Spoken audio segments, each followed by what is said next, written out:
Hello guys, आम्ही चाललो होतो छत्रपती संभाजीनगरच्या युनिव्हर्सिटीमध्ये, म्हणजेच आपल्या विद्यापीठमध्ये. घरी खूप बोर होऊ लागलं होतं, म्हणलं चला एक चक्कर मारून येऊ.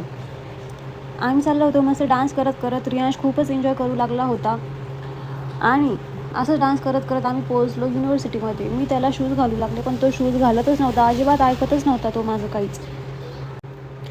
खूपच नखरे करू लागला होता, तो शूजच नव्हता घालत. मी त्याला म्हणलं तुम्ही तरी घ्या त्याला, तर ते घेतच नव्हते त्याला. मग मी असं तसं करून त्याला शूज घातले. मी त्याला घडी घडी शूज घालू लागले, तो घडी घडीच काढून फेकू लागला होता शूज. तो नको म्हणत होता शूज घालायला. असं तसं करून मी त्याला शूज घातले आणि आम्ही चाललो आता बाहेर. तो बोलू लागला की मला खालीच उतरव. त्याला मी खाली सोडलं आणि ते दोघं आता चालले पुढे मला एकटीला सोडून. तिथे गेल्यावर आम्हाला दिसल्या खूपच सुंदर सुंदर मूर्त्या आणि हे दोघं चालले होते पुढे मला सोडून. मी चालले एकटी मागं व्हिडिओ काढत. पुढे गेल्यानंतर आम्हाला तिथे दिसले एक काका जे तिथं मका भाजू लागले होते. बाळासाठी खायला घेतल्यानंतर आम्ही चाललो पुढे. बाळा खूप परेशान करू लागला होता मला.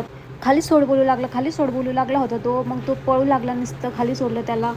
त्याच्या पप्पाने त्याला थोडंफार खेळवलं आणि मी इथं करते पागलसारखी. मस्त एकदम खूपच छान व्ह्यू होता. खूप छान वाटलं मला तिकडे जाऊन. आणि हे बघा आम्ही किती छान व्ह्यू आहे बघा बरं माझ्या मागं. थकून हारून आम्ही चाललो, एक फोटो काढून आम्ही चाललोय घरी वापस. माझं झालंय मूड ऑफ, कारण की मला फोटोज काढायला भेटले नाही.